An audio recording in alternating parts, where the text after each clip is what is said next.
Hey guys, what's up? I'm stumbling over my first word right out the gate. All right, what's up, guys? It is June 3rd, and I'm compared to yesterday, I'm not feeling much better. If anything, I feel a little sicker compared to yesterday, and so I'm a little more tired today. But I want to get through the writing sooner rather than later. I don't want to keep pushing it off.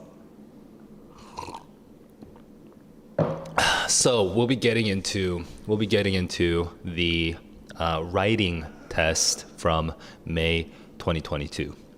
Now, just for anybody who's just joining in, I have already taken the May test. I took it like a little less than a month ago when at the test center in New Jersey. I'm kind of mumbling right now.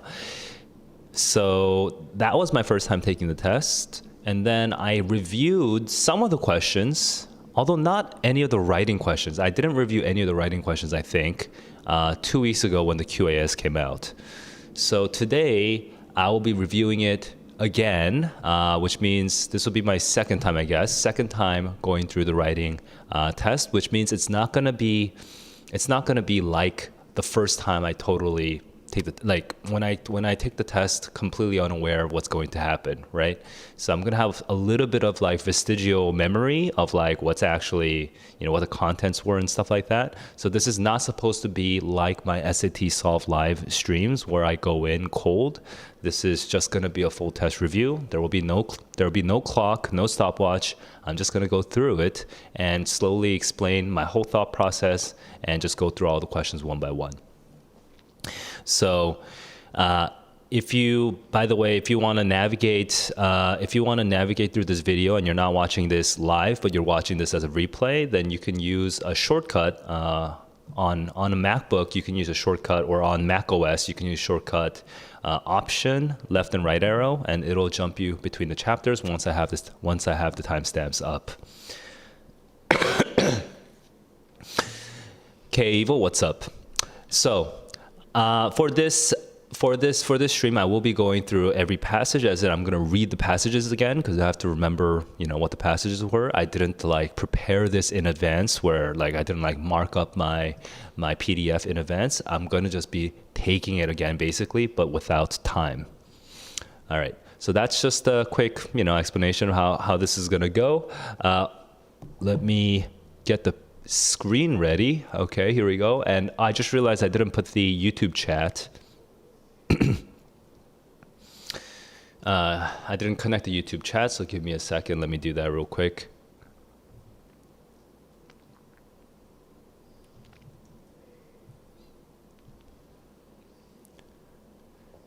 Okay, yeah. So we got the YouTube chat coming in, and I'm about to get right into it.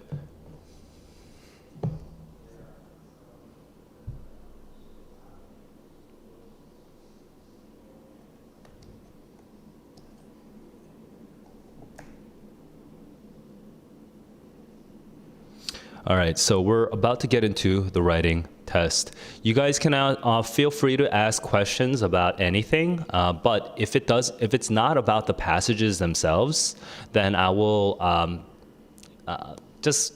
I will not stop my explanation of a passage to kind of answer questions that are unrelated to the passage. I'm going to prioritize questions about the passage first.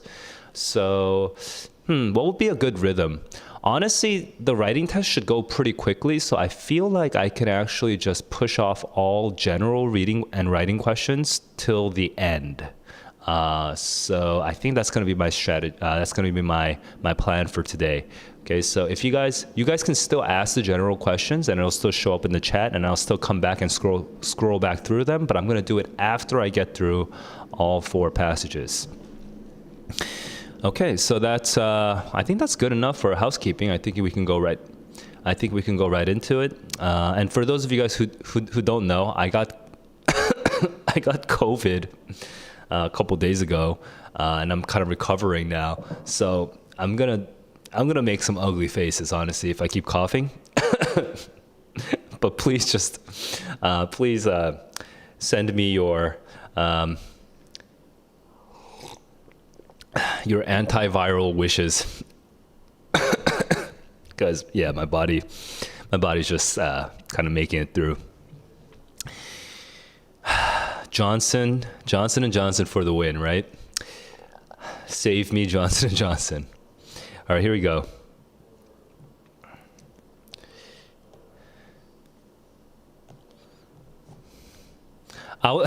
It's funny. My first reaction was like, hey, wait, I've seen this before. And then I was like, oh, duh, because I took it a month ago. Of course, I've seen this before. So anyway, let's go right into it. An advocate for Alaska. So what we're getting rights right now. So some sort of legal activism. Okay. We have Alberta Shank. She is fed up. We're in the early 1900s. Indigenous people living in Alaska were, okay, so that's D, subject to pervasive discrimination, including segregation from white residents. Hang on, I should double check the answers though. I mean, this is so obvious as to not really need to be double checked. But guys, as you might be noticing, I try to predict the answer before I even look at the right side, okay? Before I even look at the answer choices. Why? Because it keeps my head clearer, okay? If I'm juggling A, B, and C, and D, and I'm like trying to figure out which one is the correct answer, by juggling A, B, C, D, it becomes much more complicated. It's easier to just be like, what is the correct answer first, and just simplify it to that one question first. Okay, so obviously the first question was D, and apparently this was a medium difficulty question. So I will make one comment about this, guys. Guys, you have to be able to identify subjects and verbs very quickly. So the entire subject is indigenous peoples living in what was then the U.S. territory of Alaska. In my lectures, I call this the full subject. Okay, this is not a term you'll find in textbooks. But what is the head of the subject? Okay, what is the subject head is what I call it, and the subject head is a single word that is the center of the full subject, because all the other words merely modify or describe or sort of, somehow amplify this one main word, and that would be the people. And how do I know it's the peoples? Sorry, it's peoples. The peoples is the subject head. So indigenous peoples living in what was then the U.S. territory of Alaska is the full subject, and the subject head is peoples. Why? Because we can keep asking, which peoples? Then we can elaborate, oh, it's the indigenous peoples, right? But then which indigenous peoples? Oh, it's the indigenous peoples living in some place, okay? But which place? And so be the indigenous people living in what was then the U.S. territory of Alaska, okay? So that's, all of those other things are basically modifiers for this one word, peoples, so that's the subject head. You have to be able to find the subject head very quickly. This is not only necessary for writing, but also for reading. It actually speeds up your reading. Like 30% of the work of reading hard sentences is just identifying the subject and verb faster than the person next to you. Okay, so that's my little comment on subject-verb agreement. Let's keep going.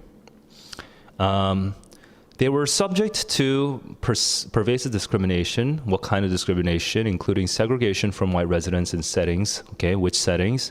Schools, stores, restaurants, and movie theaters.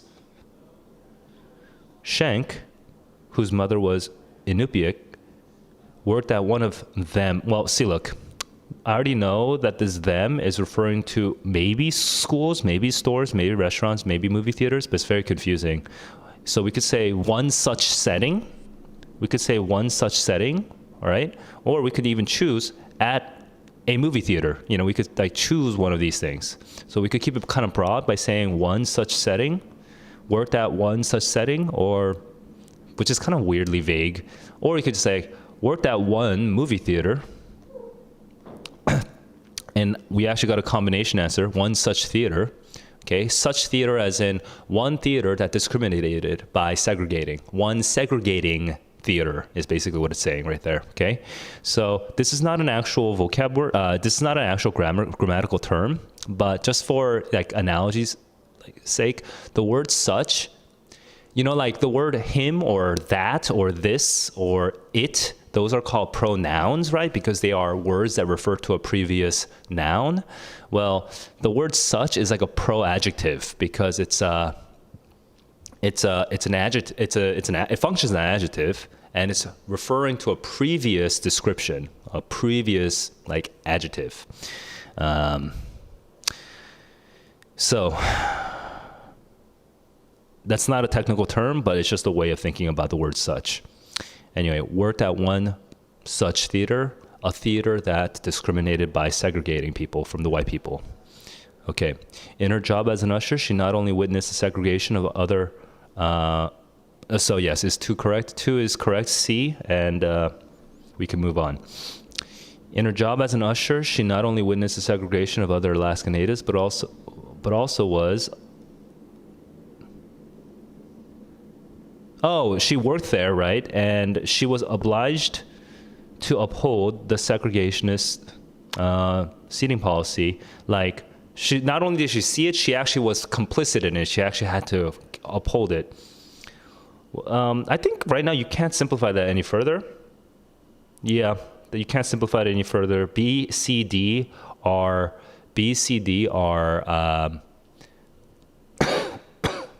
excuse me. B, C, D are just overly complicated. Like it makes it more complicated, not more simple. So here I knew that I was looking for, this was like, I forgot the actual term for this, but I knew they were looking for phrasing, like simplicity of phrasing or brevity or concision or whatever you want to call this. I feel like there's like a chapter name for this, but I forget what the name is. But anyway, I knew that I was looking for simplicity of phrasing because there's no other error there, and obliged to uphold. I was thinking upheld, and then I had to just do a little debate in my head.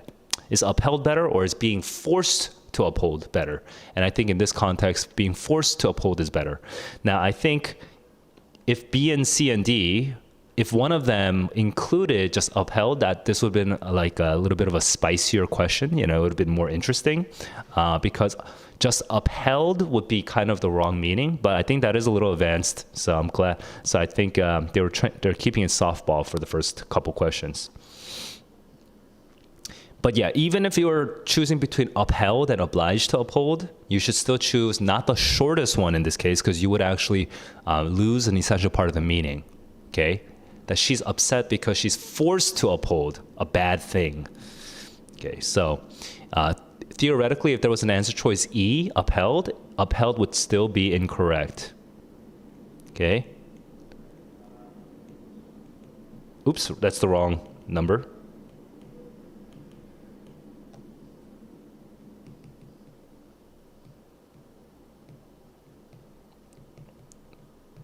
Okay, that would be incorrect. Moving on.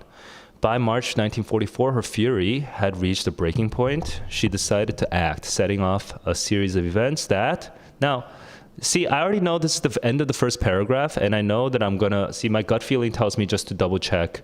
Hey, what was the focus of this again?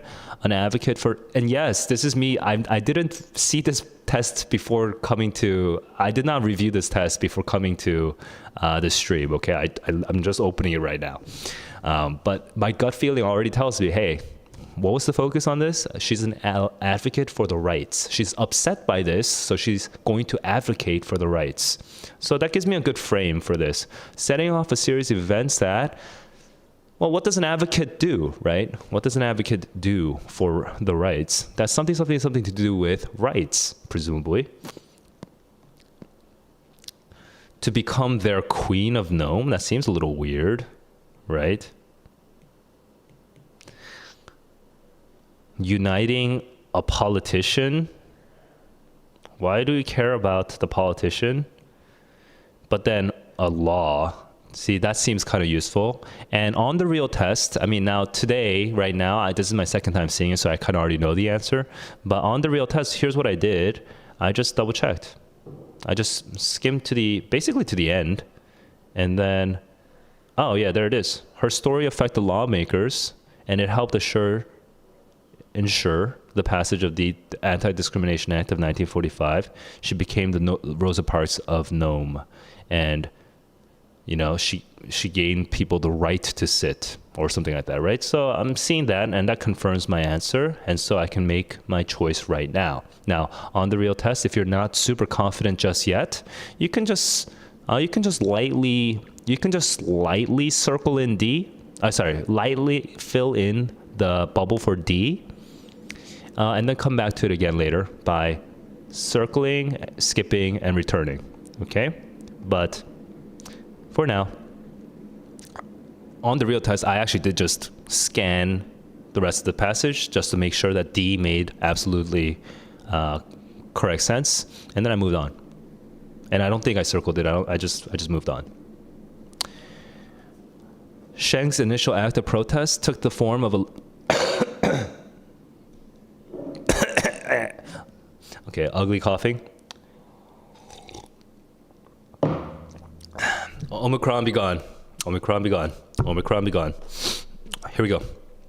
Sheng's initial act of protest took the form of a letter. She wrote a letter, okay, to the editor of a local newspaper. She spoke out against the seating of the segregation in unrelated sections. Oh, the seating of these people in segregated sections, in separated sections, okay, so C seems like the right word. Yes, separate sections.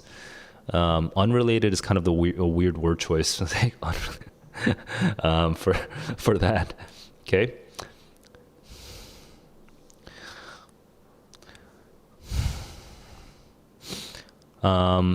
So you guys heard my prediction for that. Her public condemnation led to her being fired from her job. But she persisted in opposing segregation. She protested again that spring, and she was removed from the building. Okay, so she's a very fiery and passionate protester for justice. She was arrested and sent to jail. After her arrest, she was encouraged by a family friend to contact someone else, Gruning, a governor, who was sympathetic to equal rights causes. So somebody who would listen to her. Moved by her story, Gruning supported Schenk. That works. I think there's no problems with 6. Oh yeah, if it's tense agreement, that definitely works because we're in the past tense. How do I know we're in the past tense? Look at this. Who was, right? She was encouraged. Okay. Now, question, is moved a past tense verb? No, it's not. It's not. Now I'm looking at, I just realized I covered over my chat window. So let me, I just didn't see your message until now. Jordan, the mock test is actually already in the description in the YouTube video. So if you go into the description, you can find the PDF. I have 2 links for Reddit and someone else's blog, McElroy Tutoring, and just use either of them to find this PDF. So, excuse me.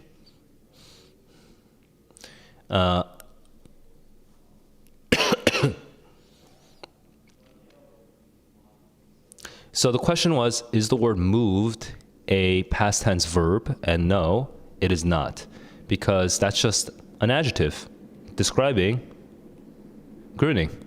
Moved by her story. Gruning or groaning, okay, was moved by her story. So that's not the verb. That's not a verb. It's a past participle if you want to be technical about it, but it's not a verb. So it doesn't tell us what tense we're in. Okay. Okay, moving on. Moved by her story, she supported Schenck. Schenck's influence did not end there, in other words. Huh? Wait, why is... So this is not a this sentence, okay? Sorry. This sentence is not a rephrasing of a previous sentence or a previous idea. So in other words, makes no sense. Instead, I'm going to say, Schenck's influence did not end there, however. Okay, so she didn't merely get an apology, something like that. Oh, however, that's literally what I predicted. So another way of making sure that the word however makes sense is by putting the word but in front instead of putting the however at the back. You could say, but Schenck's influence did not end there. Schenck's influence did not end there, however. Same sentence, different grammatical structure slightly, but same sentence in terms of meaning. So you can move on. But her influence did not end at the apology. Her influence did not end at the apology, however, right? Same thing. In 1945, the legislature was debating an equal rights bill.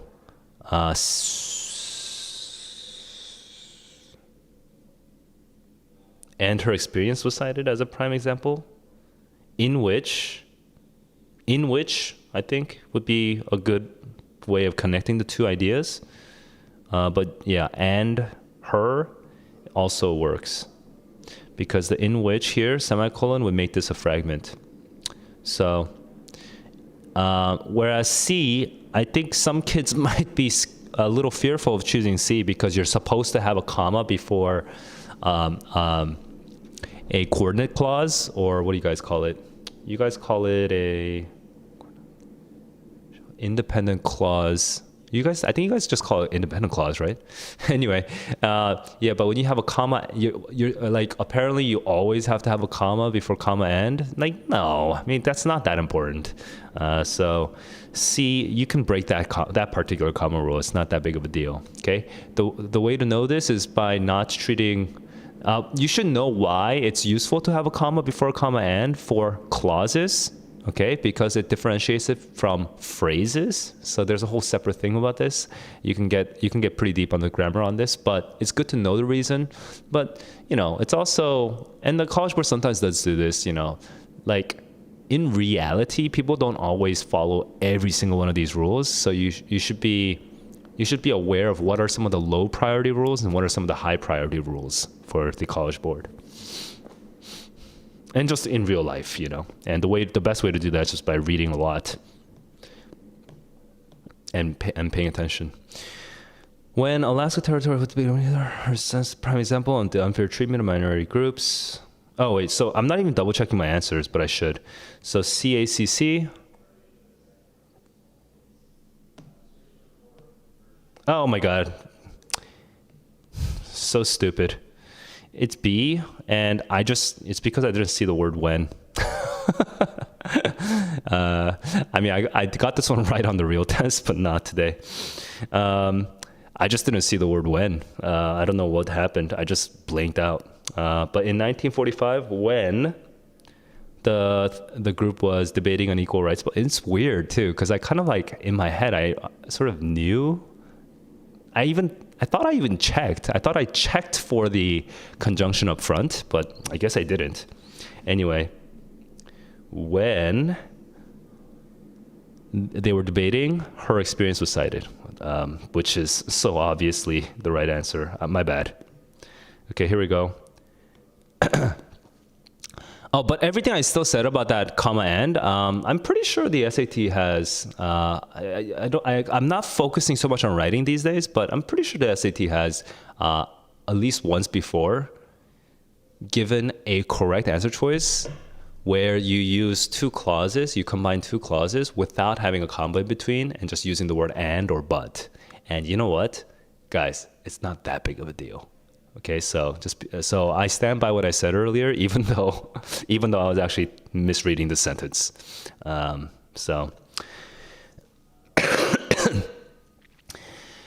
And plus, that's, in real life writing, that's how it's actually done. Like real life writing by people who actually write, not real life writing by people who are terrible at writing. So going back to some of the questions, I don't know, guys. I'm just not in the best conditions, so I think I'm just not tracking the chat very well. But going back to the question in the chat, can I do an analysis on 2022 May International? No, I can't. I have a lot on my plate, so I won't be able to do that. But the 2022 May International is going to come at some point. It's going to come at some point, along with 2022 April. And along with 2022 April, okay? The May International and the April school day tests, I'm going to work on them at some point. Okay, so let's look at number 9. Her story affected lawmakers, as that it affected grooming, and it helped. Ensure would be the better word, honestly. But I think the actual correct answer is assure. But ensure is actually the better word. En, sure, not in, sure. That'd be wrong. Because when you use the word assure for when you're assuring people, like, but then you can still use it for situations like this too.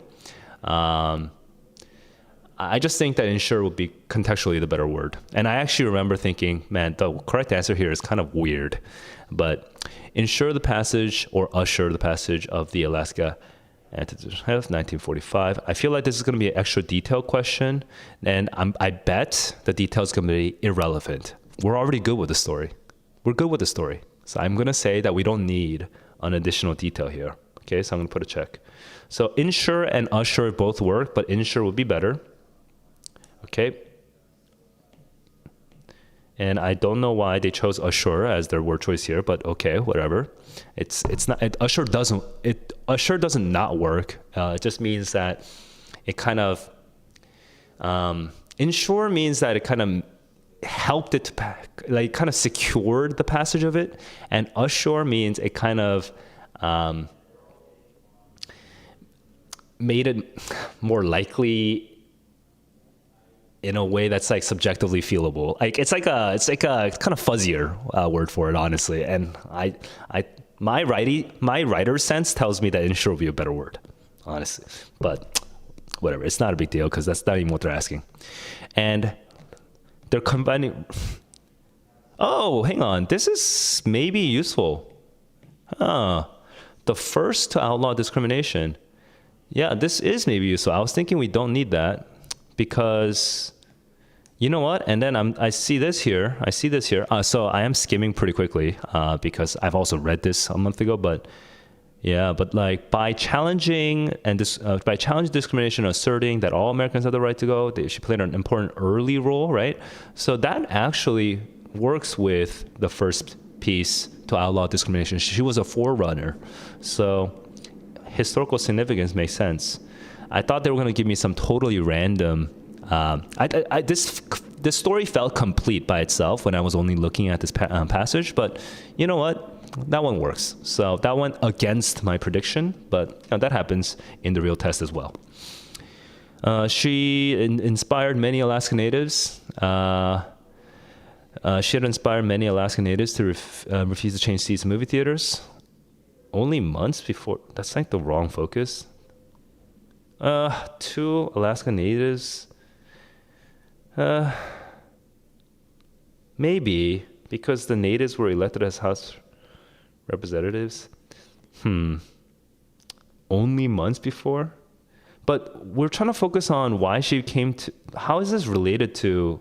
If Rosa Parks also did her thing only months before, black people became part of the legislature, then maybe. But like this logic doesn't seem to work.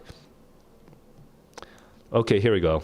Logically builds on the information earlier. So we have to, So the logic here is this because, okay? So the logic here is this because. She became known as the Rosa Parks of Nome because, and we just need to give a reason for that. So what's the best reason for that? So we have to draw a connection to Rosa Parks. And here we have much as Parks. This is 11 years later, inspired to reject right. She inspired Alaska natives to refuse to change seats, much as, in just the same way as Rosa Parks had inspired African Americans to reject segregation in school buses. Okay, so that works. All right, so let me just double check my answers. 9 AAC. All right, and we're good.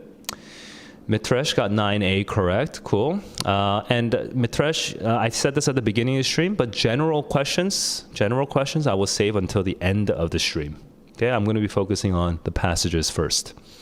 But I will come back to that later on. By the way, that question is extremely broad, so if you can be more specific about what you are struggling with, then I can give a better answer.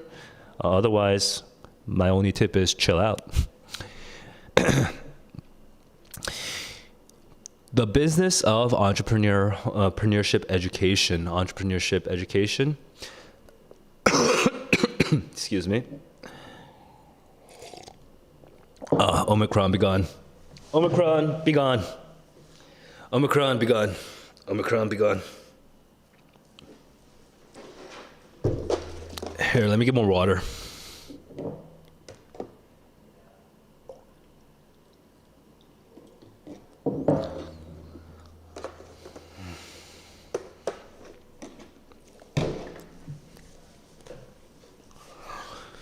Okay, so passage 2, here we go.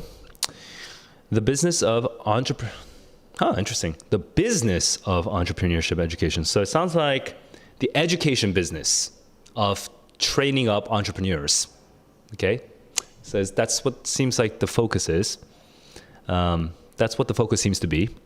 Here we go. Over the last few decades, the number of institutions offering, so these are EE programs, has grown to over 3,000. Research shows that many of these programs we don't need to use and. Okay, again, when you have two verbs with the word and in between, they mean the same thing. Just get rid of one of them. Employ the format of standard lectures, or just employ standard lectures. Okay, here we go.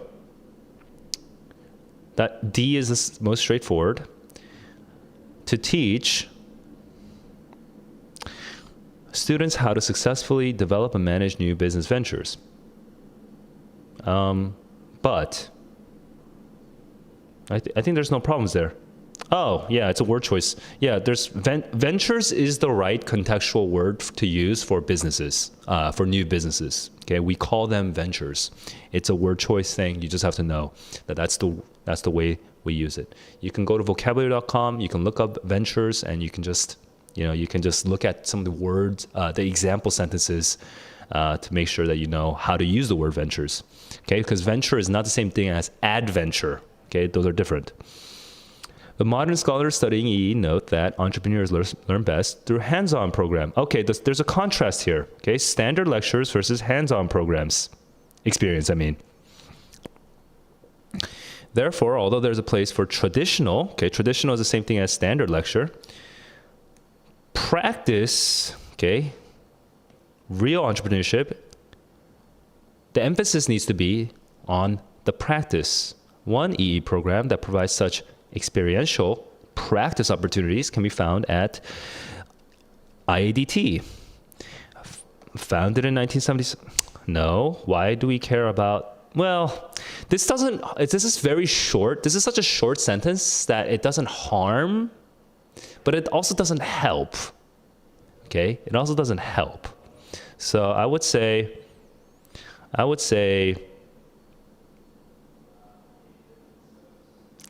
you don't really need it. Considering deleting the underlined sentence. I mean, irrelevant is a pretty common answer choice to go for if you just have no idea whatsoever. Just go with irrelevant. But yeah, see, you're trying to focus on experiential and then work in teams to develop products, right? This is the connection you're looking for. But it really doesn't help. For example, if it said, founded in 1997, the Institute enrolls over 2,000 students who who came or who specifically applied to this school for experiential opportunities. If it says something like that, then it would still be on topic. Okay? But if it's not, it's just like a bragging point. Okay? And by the way, it's pretty common, the bragging point sentence, right? Where we just add some sort of random like fact that's like bragging about the person. For example, oh, this designer won many, many awards, right? If it's merely a bragging point sentence, get rid of it. It's irrelevant. So let's see. Okay, so I'll check these answers real quick. 12 DAC. DAC are correct.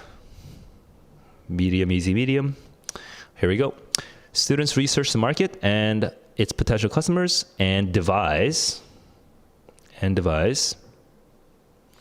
Hey, do you guys know why this double and is okay? There's a double and. You know why it's okay? Because they research and devise. That's two different verbs, but then the research has a separate branch. They research the market and customers. Market and customers. So that's why there's a double and. It's because there's two different branches. The students research and devise plans, research the market and potential customers, and devise plans for implementing the logistical duties of entrepreneurship.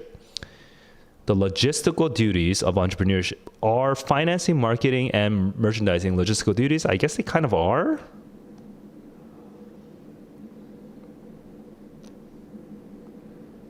Yeah, because this is all just about, hang on, let's just double check. Yeah. We're focusing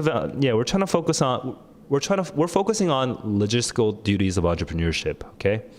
And like researching and logistical duties. We're trying to focus on logistical duties. So none of these are logistical duties.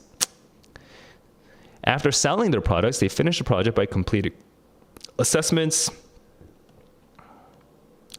Feedback has been positive. Rachel Park, a student in the program, comments that,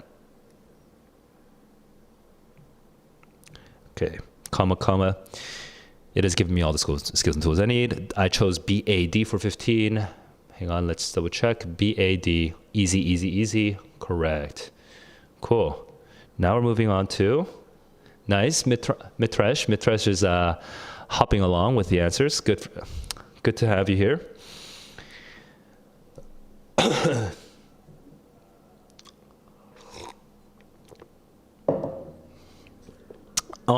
Guys, you guys can also just guess out loud.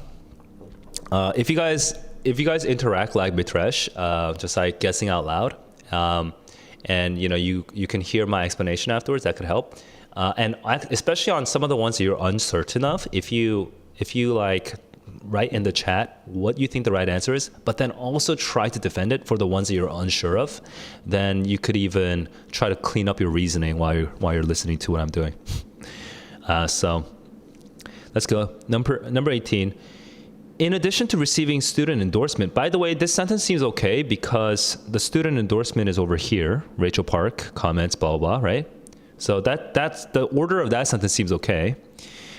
In addition to receiving, well, the thing is, the usefulness is not the thing that receives student endorsement.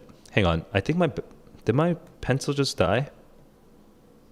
It did. I need to get a better Apple Pencil. Like this old school one, it just like dies in the middle of a stream. Guys, I just need 2 minutes to charge this pencil. So I'm gonna just do Q&A right now. So let's do Q&A from some of the questions that have come along the way. I answered Jordan's question about the May International. Finding correct evidence. Okay, finding the evidence. So Mitresh, I don't know if you're new to my streams, but I have two sort of feelings about this question. Okay. On the one hand, I want to give you a useful answer. Okay, just off the bat. But on the other hand, I don't think that there's going to be a lot you can do between now and tomorrow.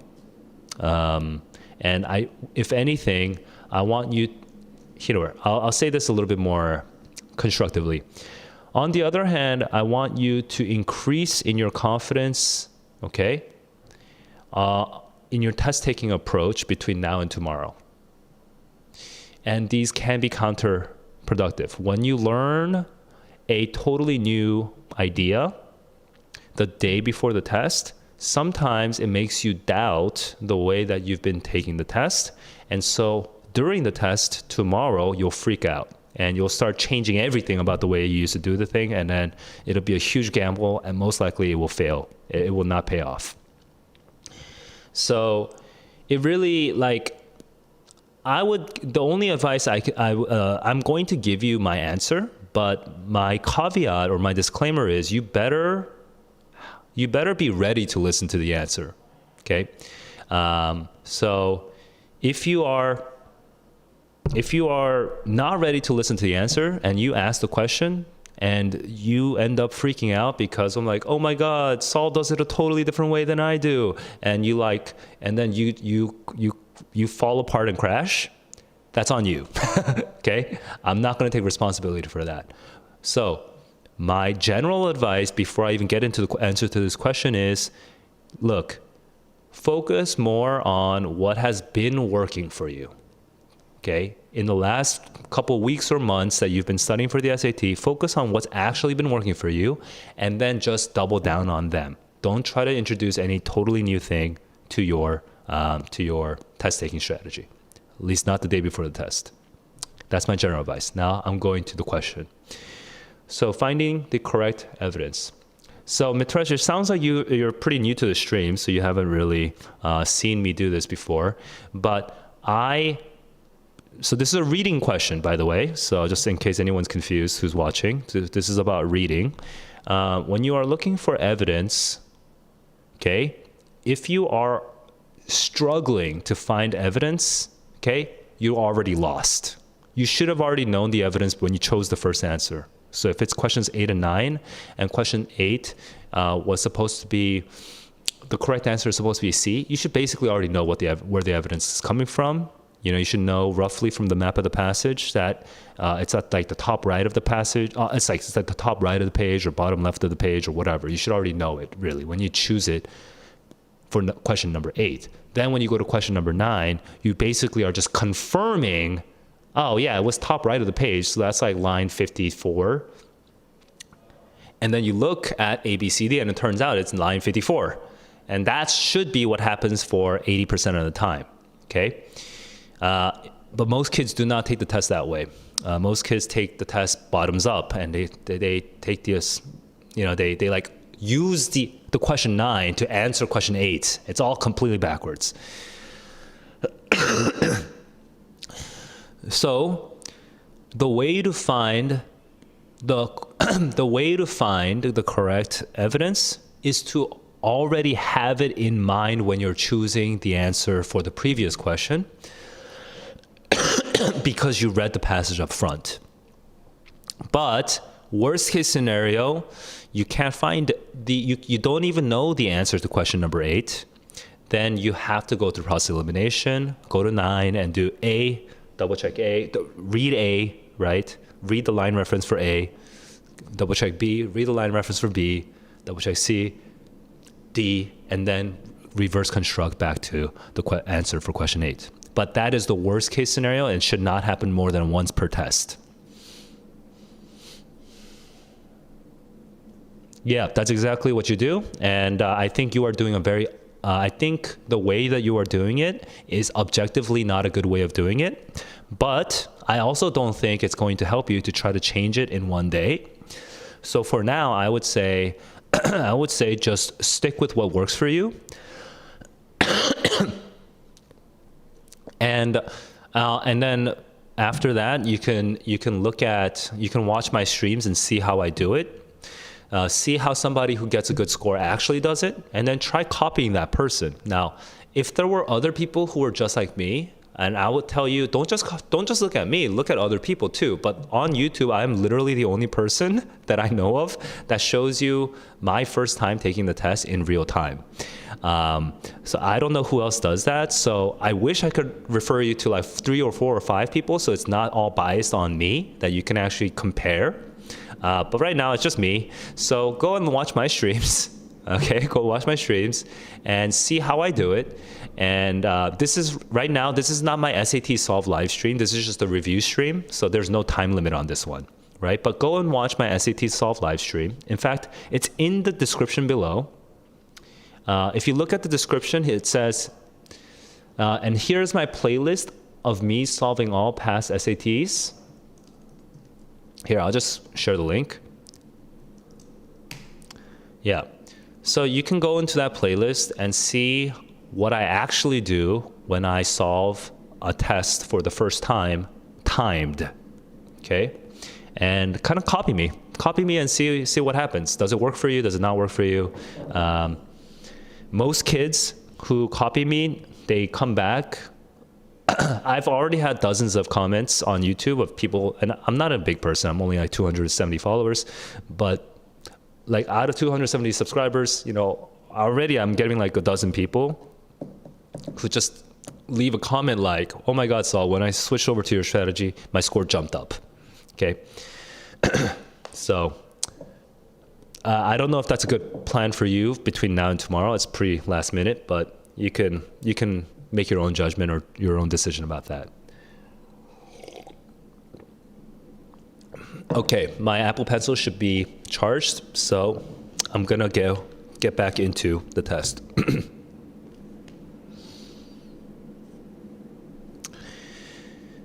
All right, so here we go.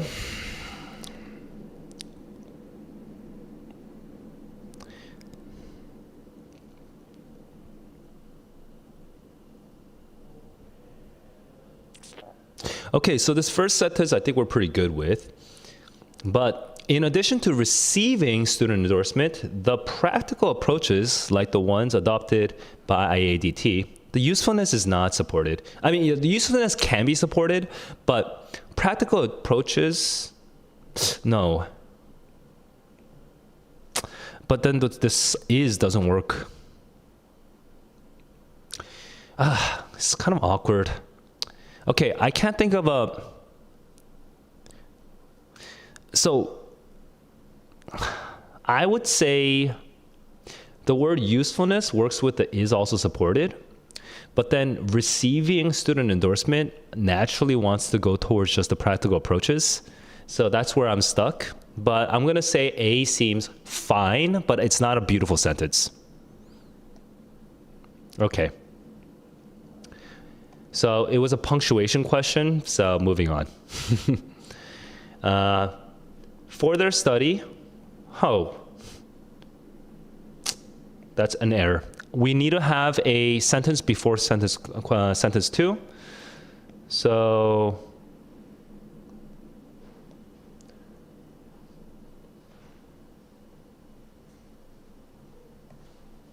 okay, so sentence 2 needs to be moved. So this there needs to refer to a study.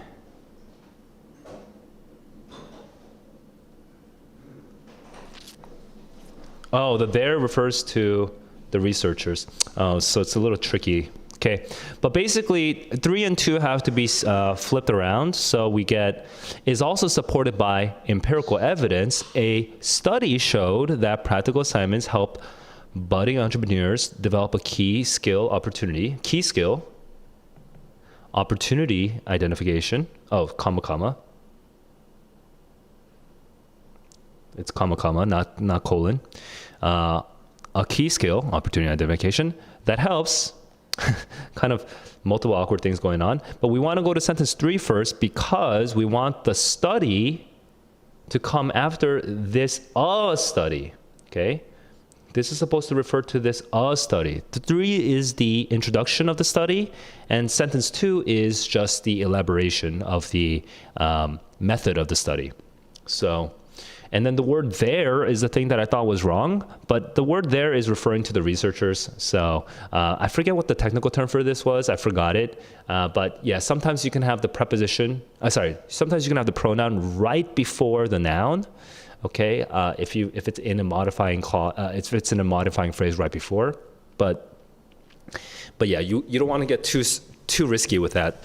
But in this case, the SAT, the College Board decided that this is good enough. So 2 has to come after 3. Okay, because then we get these students over here, by the way, and then we get one group over here. Okay, we survey 130 students. One of them is the experimental group, and then the other is the control group, right? So 2 is after 3. That's question 21. Now let's go back to question 19. Question 19, a key skill, comma.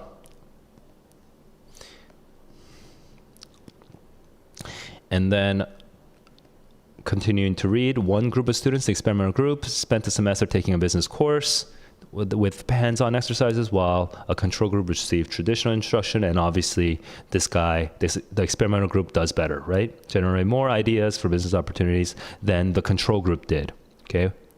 Than the control group did. There we go. And those ideas were often more innovative as well. It's not very good research, but sure. I already answered question 21, so finishing this off. Admittedly, some content knowledge, like writing business plans, can be most effectively covered through textbooks and lectures, the traditional style. That's a concession right now. However, this is not a good... Why are we suddenly changing the focus of traditional education? Right? The whole point of this is to focus on...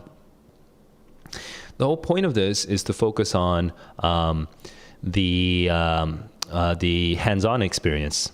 So we want to restate the main argument, which is, however, the emphasis should be on experiential components. Exactly. So D, by the way, doesn't work because it's just a random example. We'd want to go into this example. All right, let's go. 18, I chose AB. AB are correct. 18 is supposed to be a hard question. Hang on, what? Why is that hard? Oh.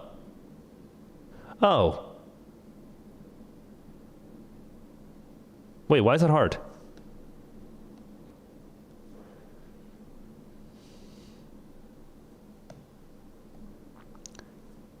Hang on. So if somebody chose, so if you're stuck between C and A, then it's only because you're looking at this comma here and you're just blindly being like comma, comma. But no.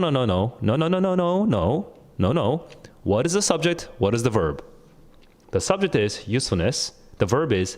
The usefulness is. The usefulness is. Okay. What usefulness? Which usefulness? The usefulness of practical approaches. Okay, which practical approaches? The practical approaches like the ones adopted by the IADT. Okay, what that means is if you're going to put a comma here, but like the ones adopted by IADT, this is a modifier for practical approaches, then you have to have a comma on both sides, right? You can't just have a single comma between usefulness and is, right? There's going to be, if it's a modifier, then you have to have comma on both sides. Focus on the subject and verb. Do not focus on this. This is just a whole modifier. It's an adverbial modifier for the whole sentence. It's not, you can ignore this right now. So it shouldn't, that's interesting. Why is 18 a hard question?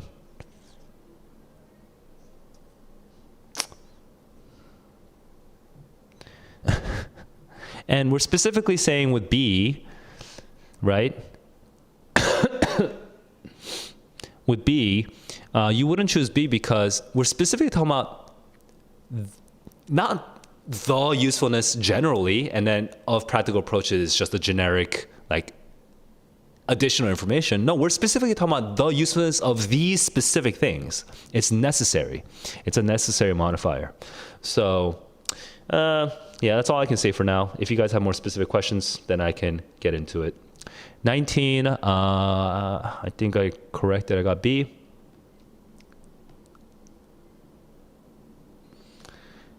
20, I chose DBC. DBC. These are all medium level questions. Okay. I'm reading what Mitresh is writing. If there's a comma in 18, then the comma would have to be after IADT. I think, yeah, you said the same thing. Yeah, you said the same thing as what I said. So that's good. And I think that explains all those questions. I think we can go on. Moving on.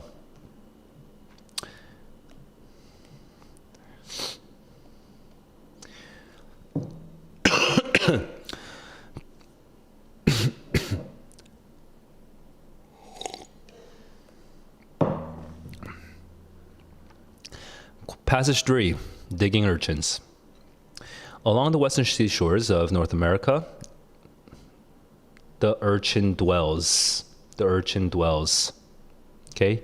The purple sea urchin dwells along the western seashores. This animal can live up to 70 years inside the rock cavities or pits that grab. Okay, that works. Oh, interesting. Now I'm looking at A and D, and the question is are we saying rock cavities are pits, or are we saying rock cavities? And rock cavities are pits that grant protection from predators and strong waves. It's kind of an interesting question. So I have to think about this for a second. This small spiny animal can live for up to 70 years inside of rock cavities or pits that grant protection. So yeah, the granting protection from predators and strong waves is probably not an inherent feature to rock cavities. So we wanted to describe rock cavities as well. So we would just say, or pits. Boop. Okay, rock cavities or pits, it's like synonyms. And then what's the important thing about these rock cavities that we want to emphasize in the sentence? Inside of rock cavities that grant protection from predators, I mean. So that's 24. Should I check the answer? I should. So 23, 24, I chose BD. BD are correct. And then for over a century, scientists have debated whether S. purpuratus finds and occupies existing pits. Oh, nice. We got these pits again. Or whether it actively excavates its own. So this pits also helps, by the way, that we're basically just giving an alternate term, so you can kind of know that it's supporting 24D.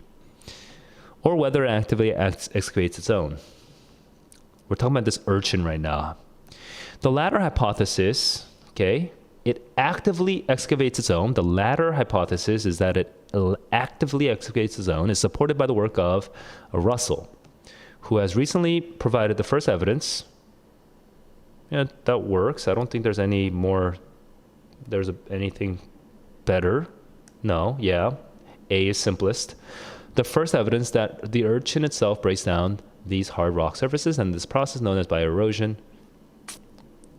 has broader ramifications. I wonder which ramifications, right?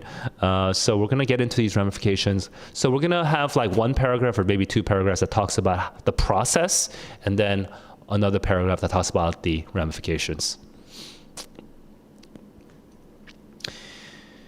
Though many animals, come on, why are we contrasting against many animals?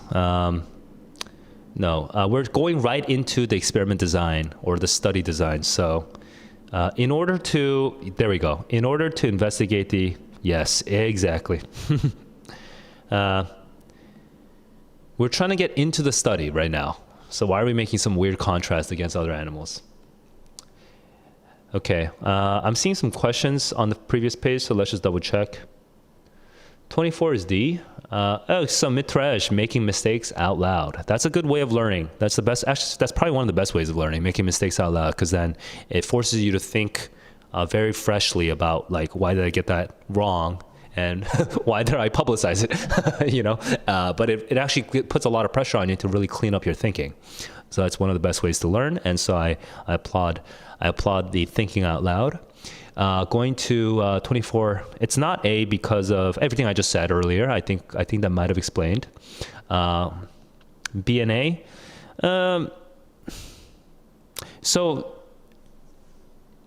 for B and A, just look at, there's two parts of this, okay?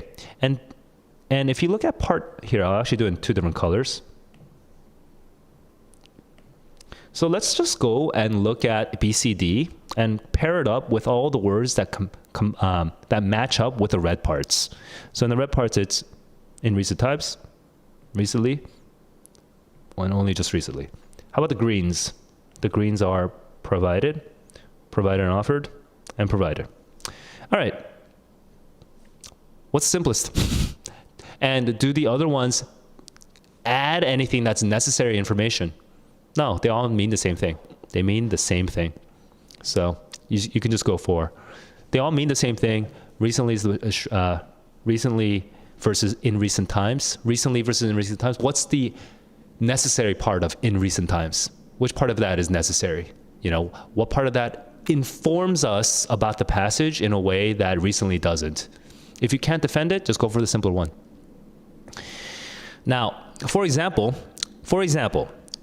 this would not be on the SAT, but if you were being very finicky about writing style, then who has in recent times provided the first evidence, ... but in earlier times, something. Now, in that case, if there is later on in the sentence, if there is a phrase that is completely parallel to recent times, okay? In recent times, blah, blah, blah, blah, blah, but blah, blah, blah, blah, in earlier times, blah, blah, blah, blah, blah, right? If we have a perfect parallel like that, then you could make a justification for in recent times because it creates a parallel. It sounds nice. But in this case, recently versus in recent times, you would never have chosen. Yeah, you should never choose. You should never choose in recent times. Because it's not necessary. The bias, the burden of the proof, okay, the justification has to come from the longer answer, not the shorter answer, on these word choice questions, on these word choice and redundancy and concision questions. Okay, 26, I think I already did 26. Yeah, I did. Okay, so 27. So we're in the experiment design now, and they brought the purple urchins. Man, I cannot speak right now. Purple urchins. Red leather, yellow leather. Red leather, yellow leather. Purple urchins. Unique New York. Dude, this is purple urchins. Purple urchins. Okay. Russell and his team brought individual purple shoot me. Dude, I have a minor fever right now. I'm getting sweaty. These urchins are making me sweat. Okay. Brought these urchins from their natural environment into a laboratory and placed each in an enclosure atop one of 3 rock types. And the mass of each rock was measured. Hang on, what is this? Granite, mudstone, sandstone. Okay, cool.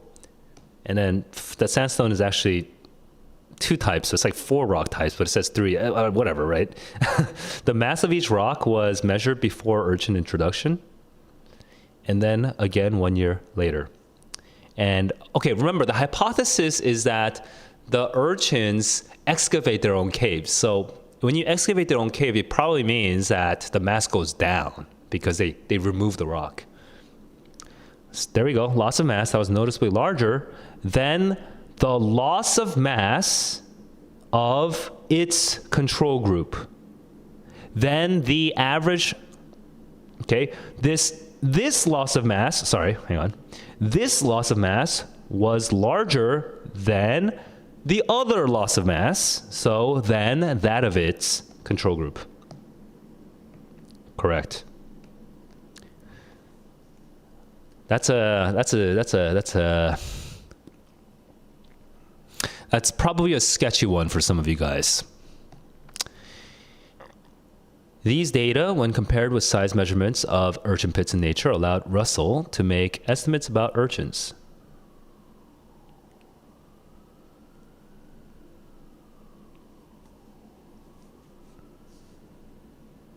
Oh, I just zoned out. Sorry, guys.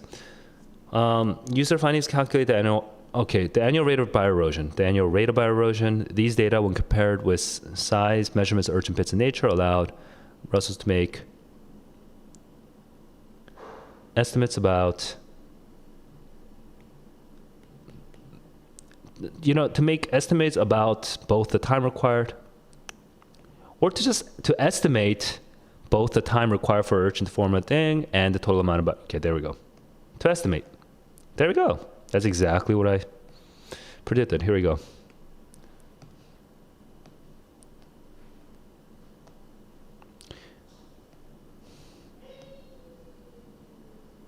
I'm just trying to remember what it's saying. Okay. With granite, which is reduced by only, so granite, there's like it's hard to make caves in granite or pits in granite. It would take almost 150 years. In contrast, with medium grain sandstone, occurred at a more rapid rate of, okay, medium. So let's look at the fastest one. Okay, yeah, 32.4. That's the bioerosion.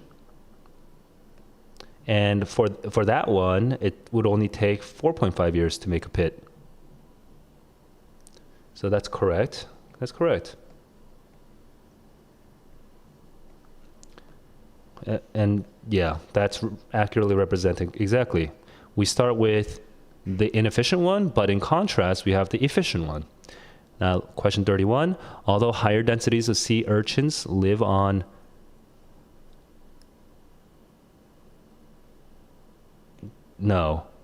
could quickly erode large volumes, producing,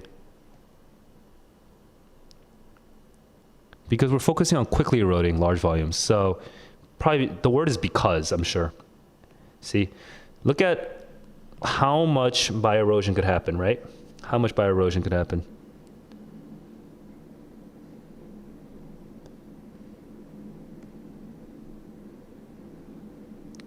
Because higher densities of sea urchins live on sandstone, rocky shores, than on granite, right? Then this is the tons per hectare. Large volumes of sandstone into sediment, good, producing maybe 199 or 130 or 230, depending on whether we're combining or just looking at, yeah. We want to say because, I said because, right? Because that we were focusing on the speed, and then 199 or 230 of medium. I kind of wish, honestly, the better answer would be approximately 230 tons of fine and medium grain sandstone.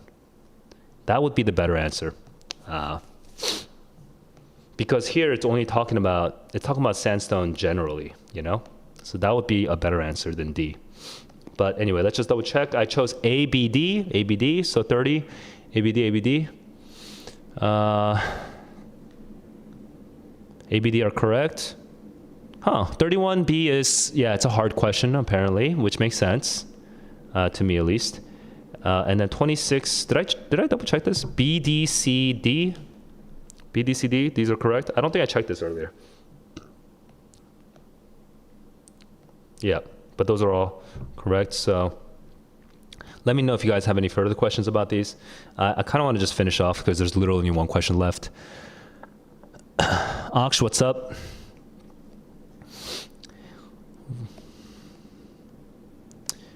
Russell's research presents a convincing argument that purple sea urchins can excavate their own caves. But I guess that's not the focus of the overall passage. And also, the question is about transition from the previous paragraph, and substantial bioerosion it does translate. Plus, this directly connects to high amounts of sediment. Yeah, so I think A is correct.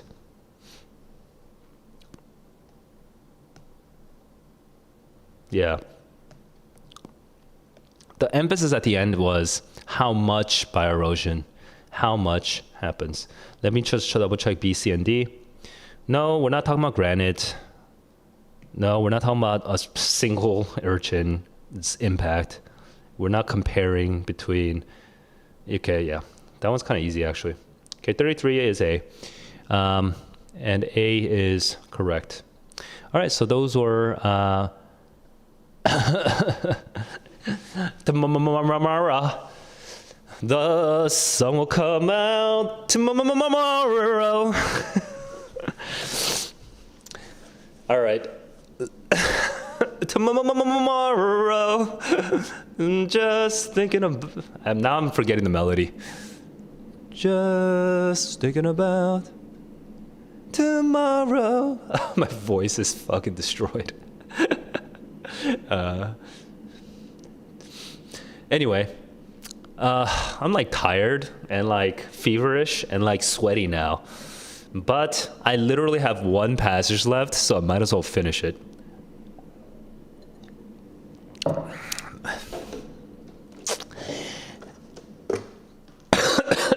Dude.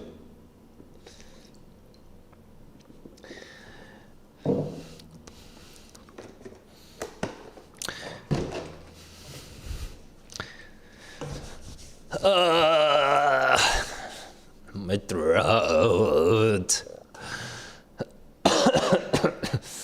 Okay, I think I'm okay. I'm not dying, guys. If I do die, though, you guys can you're all welcome to my funeral. I'll provide soju.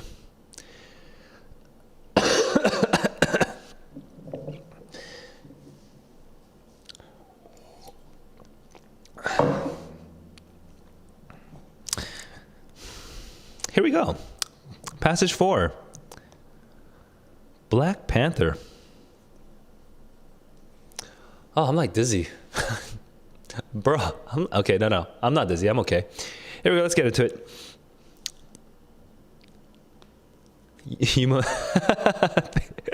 Thanks, Ash. Black Panther's formula. Here we go. So when we say formula, it means like, what was the magic sauce that made it work, right? Like you should know that immediately. You should, all right? If you're not predicting that right away, your reading skills are not where it should be. In February 2018, after viewing its trailer a million times, buying events. So we're talking about people here. After viewing the trailers, after buying the tickets, after tweeting about it, we're talking about the moviegoers, okay? So the moviegoers has to come up first. So moviegoers, that's already correct. I don't even have to read the rest of the sentence, grammatically speaking, to know it's the right answer, okay? Because it's this word after viewing, buying, and tweeting. What's that? What are those words describing, right? It's describing the moviegoers. Moviegoers packed theaters around the world to watch Black Panther, telling the story of T'Challa. Black Panther became a cultural phenomenon and a success commercially, lots of money. Critics lauded the film's predominantly black cast. Its director, oh, right. The super comma, okay? When you have a list of A, B, C, you usually just do A, comma, B, comma, and C. Okay, A, comma, B, comma, and C. But when your A, B, C have commas inside them, okay, then you have to use a super comma. It's like when you have a parentheses, you just have curved parentheses, but when you have parentheses within parentheses, you have brackets, right? Same thing. So here we have its director, Ryan Coogler, right? This part has a comma in between. Okay, so that one item, so there's A, the black cast is A, B, it's director Ryan Coogler. C, it's Kendrick Lamar produced soundtrack, okay, ABC. And D, it's Afrofuturist aesthetic, ABCD. Out of those four, only one of these items has a comma in it. But because of that one item with that freaking comma in it, everything else has to have semicolons, okay, just to create a clear hierarchy. Man, I am not able to speak right now. Anyway, moving on. That's 35. So we need that semicolon. Nevertheless, couched within their praise, a few critics, okay, so we're saying some bad things about Black Panther. What are these bad things? The villain is more compelling, which is rare. That's a little randomly neutral. Okay, we want something negative. That Black Panther is more explicitly political, that maybe could work, right? But that doesn't automatically sound negative. Well-worn tropes. Well-worn tropes. Well-worn. Well-worn means like it's not as extremely negative as tired or cliched. The word tired or the word cliched, okay? Those are much more negative. Well-worn is sort of more moderate than that, but it does have a slight negative tinge. This also unrealistic, but then why does it sort of qualify it? That's kind of strange. This though part is like really weird. But the unrealistic part being negative, so we could be looking at C or D. We could also be looking at B, but I kind of already have, like, I'm not even happy with the sentence C. C is a strange sentence. B is a little not obvious. Some leaning towards D. And all you need to do is double check tropes. Well, do we get tropes? And then we get dutifully checks the box. Very common, most used narrative devices, well-worn tropes, right? Many feature such battles, okay? Well-worn tropes. This is all connecting to the tropes, okay? So D is correct. You can just double check the rest of the paragraph, okay? Because we're trying to focus on the main idea paragraph, so you should be able to confirm it and move on. So within their praise, yeah, they were praising the cast, the director, the soundtrack, the aesthetic. However, some people were thinking, hey, you guys are kind of relying on the same old devices, the same old tropes. For instance, this one guy said, oh yeah, the hero fights evil version of himself, box, over and over and over again. It's one of these very common narrative devices. And the author's like, yeah, you're correct. It does do that. And so this whole thing is actually a concession. It's a concession. It's agreeing with Weldon. Okay, all this whole thing is agreeing with Weldon, but what do we know? We know that we're gonna be on the positive side of Black Panther. We're interested in how Black Panther was so successful. So this part is also a concession. Actually, this is still a concession. Concession continued. Okay. Wow, that's a long concession, but which I think might trip up some of you guys when you're reading this. Let me just keep reading this. There's right. So this is very common trope, and Black Panther is no different. Both T'Challa and Eric Stevens are empowered by a tradition. Can you be empowered by a tradition? Empowered by a technology, empowered by a throne. Empowered by a throne? Can you be empowered by a throne? Kind of a strange. Oh, by was the correct answer for this because it was the only one that kind of worked with all three, but it was still not. I actually don't think. Yo, get an editor, College Board, please. This is like weird. It's not like a.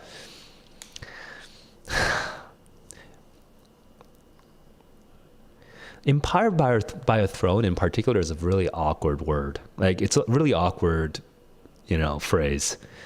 We have three phrases that are in parallel because of this empowered by. Or sorry, it's Because of is kind of the wrong word, but we have three phrases in parallel hinging on this empowered by. Both T'Challa and Killmonger are empowered by a tradition. Both T'Challa and Killmonger are empowered by a technology. Both T'Challa and Killmonger are empowered by a throne. It's kind of like an awkward way. That last one is a little awkward, honestly, I would say. But you can't be empowered on that throne. It's like weird, or in that throne, or for that throne. It's like, so by is the least worst answer. So I would not say that was actually a very good sentence, but you know, you got to work with what you got.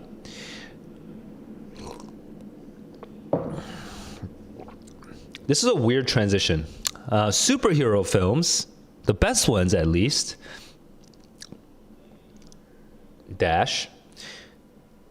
superhero films ruminate on the nature of power and responsibility. So we want to have the best ones at least.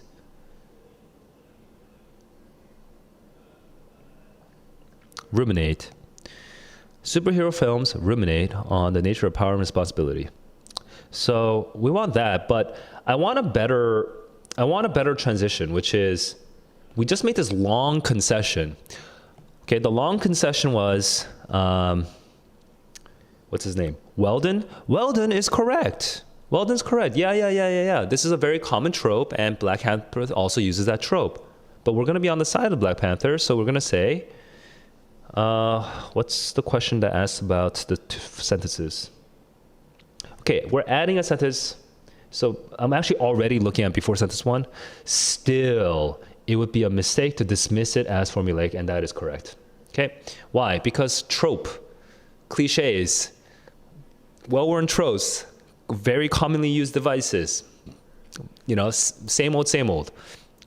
That's the criticism. I agree with the criticism on that particular trope. However, Black Panther is still successful for some other reason.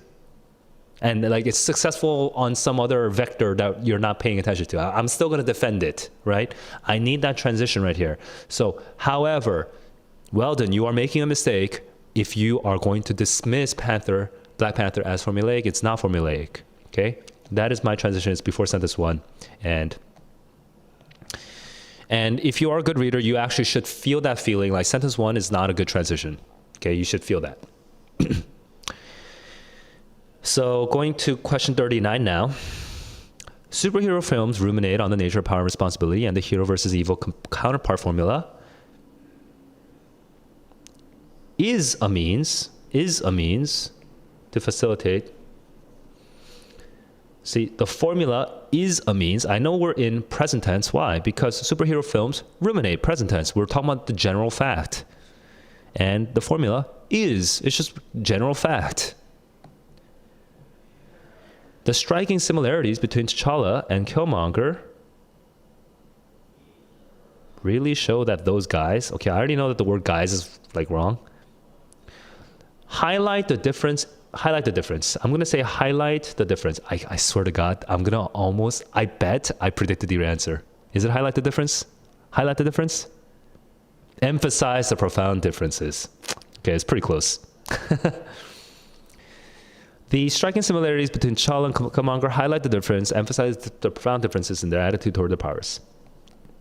Okay. So let's check these answers. Did I check 34? Maybe I'm being a little lazy with this. C, D, D are correct. And then 37, A, D, C, B are correct. And 36 and 38 were pretty hard for lots of you guys, it seems like. 36, 38. Excuse me. 36, I kind of, I remember kids got stuck on this. I think I explained that pretty thoroughly earlier, so I'm going to move on. And 38, guys, it's not hard as long as you're come on, you just predict it. Superhero films, that's my subject. Where's my verb? Ruminate. Okay, just take your time. Don't rush this. Don't just assume that you know it. Superhero films, the best ones at least, ruminate. Superhero films, ruminate.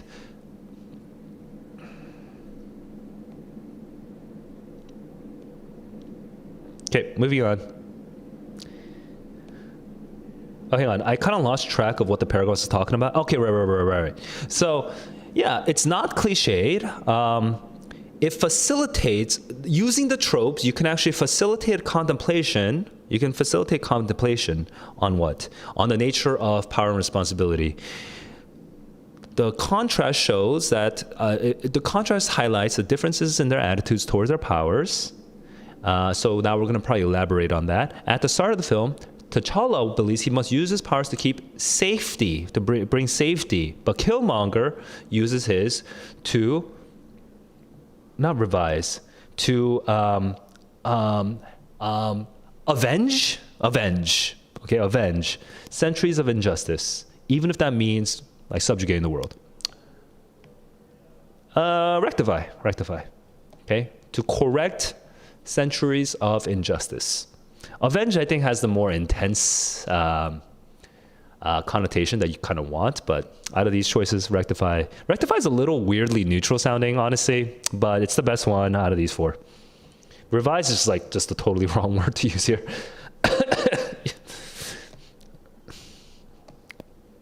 And 42 I explained earlier, so moving on.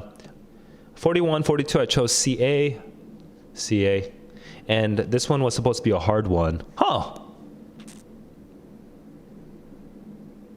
It's the topic sentence, guys, but you know what it is? It's because that concession part in the previous paragraph is so long that most of you guys who, you think that you're so good at grammar that you don't need to read the passages, so you stop reading the passage. You're like, oh, yeah, I just need to focus on the grammar. That's why you're never going to get a 44 out of 44. You have to read the damn thing if you want a 44 out of 44, and you have to be ready for kind of unusual moves. You have to be looking for sort of like weird exception cases or like kind of peculiarities in the structure of the passages, and then you can actually get the final 2-3 questions that are a little bit more tricky, right? Because you're ready for it because you're actually reading the thing. But if you're not reading the thing, it's going to be hard for you to. If you're just jumping from question to question just to answer the question, you're not going to really get a 44 out of 44. You might get 41, you might get 40. 44 out of 44 is going to be out of reach for you because you're just going to be making all these mistakes. So. Yep. How come I knew 42, that sentence had to be there? Because I saw that concession. It was a long-ass concession. Yeah, this guy is right. But I was not, I never lost track of the focus of the whole, the passage. The passage is talking about the magic sauce that made Black Panther work. So we're defending Black Panther. Okay, so that concession is not the point. 43. Where are we? The collision between T'Challa and Killmonger is not just a physical, it's a debate rendered concrete with protagonists becoming, it's a abstract thing becoming a concrete thing. Okay, so we're elaborating on the concrete thing becoming abstract. That's the wrong direction. Okay, we're trying to get the abstract thing rendered concrete with concepts becoming characters. Okay, abstract thing, a debate concept becoming concrete characters. Okay, so that's D. Far from being an artistic flaw then, okay, we're talking about the trope, okay? This trope is far from being a flaw. In fact, this trope, this formula, actually emphasizes, it foregrounds the conversation about power, leading commenters like Slate's Jamel Bowie to conclude, of course it isn't a political, it's completely off topic, leading commenters like Slate's Jamel Bowie to conclude, Black Panther is not just sex and action, it's also brain and thinking or something like that, I don't know. What it says. Yeah, that's the closest one. What it says, okay? Because it provokes you to think about the nature of power and responsibility, right? Because that's in the very beginning. Not in the beginning, it's after the conclusion, right? Power and responsibility. All right, so that's the writing test. Looks like there's no other questions that have piled up yet, so I'm going to wrap up this stream. And right now, I have a scheduled Discord server office hours, not a YouTube office hours. At least not. Maybe I can change my mind and open it up for YouTube. But I'm doing it for Discord just because I want kids to be able to just chat with me instead of like audio chat with me rather than just type chat with me. So I'm gonna do a Discord server office hours where I just answer and field general questions leading up to the June SAT, which is tomorrow. But I might, if there's not a lot of people waiting in Discord, then I might just open it up for YouTube. I wish I had a computer that can dual stream to Discord and YouTube together. But with my streaming software and with my hardware, my computer tends to like freak out. So I don't think I'll be able to dual stream.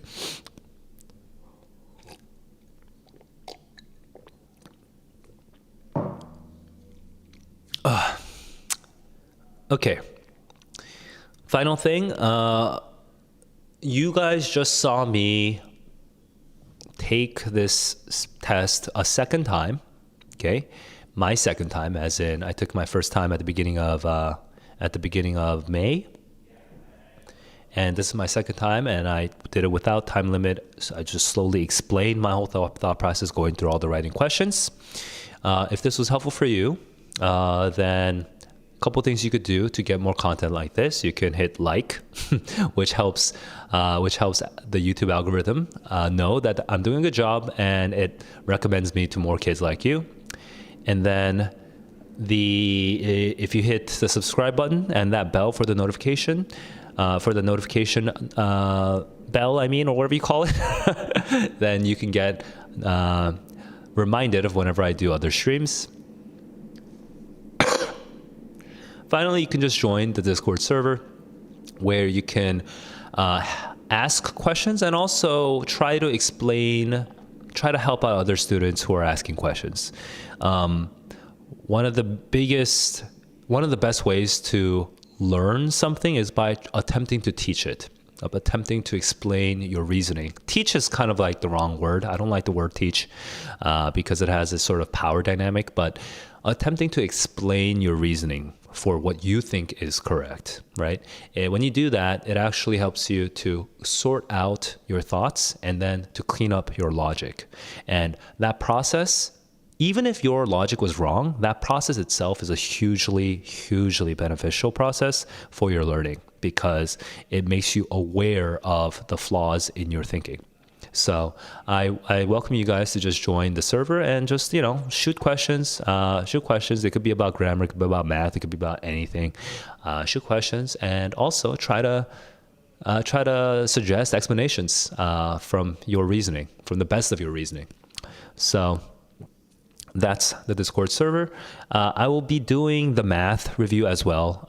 That'll probably be maybe tomorrow. Depends on how I feel. And I do have a lot of things to get done, so maybe, but it'll be sometime. Okay, it'll be sometime in the next week-ish. So I'll be going over the math, basically when I feel like it. Given my other responsibilities, just stay tuned with the channel to get those updates. I'm seeing one last chat here. The Black Panther passage was weird. It's honestly, in the whole scheme of things, in terms of in the world of writing, it's actually well written.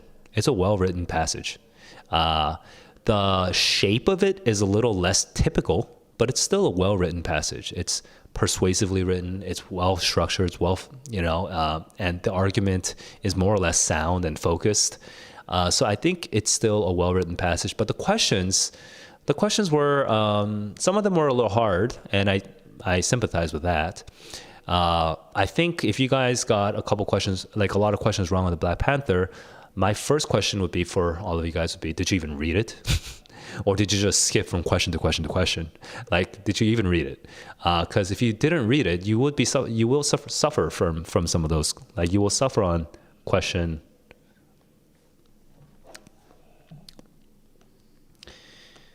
You will suffer on 36.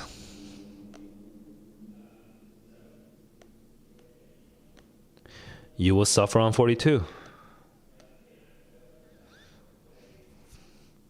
43 is kind of a different type of, it's like a different point, but you will suffer on 43 too.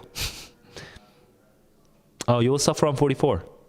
Yeah, you will suffer on those. If you don't like treat it, if you're trying to shortcut the whole thing and use your stupid tips and tricks, your little cheat sheet of all these ways of hacking the SAT without actually understanding anything, you're like, yeah, okay. I mean, you're not going to get a 44, but you can still get like a 40. So when I say 44, I mean 44 questions right. Okay, you're not going to get 44 questions right. You might still get 40 though, so you can keep doing it that way. But if you want to get like a 40, if you want to get like a 400, right? If you want to get 44 questions right or 43 questions right, then you gotta change your strategy. You can't keep doing the same thing over and over and expect your results to change. So yeah, that's it for me. Gotta go. Gotta rest a little. Gotta hydrate a little, and gotta make myself healthy and functional a little. All right. I'll see you guys in the next stream. Until then, good luck out there. Peace.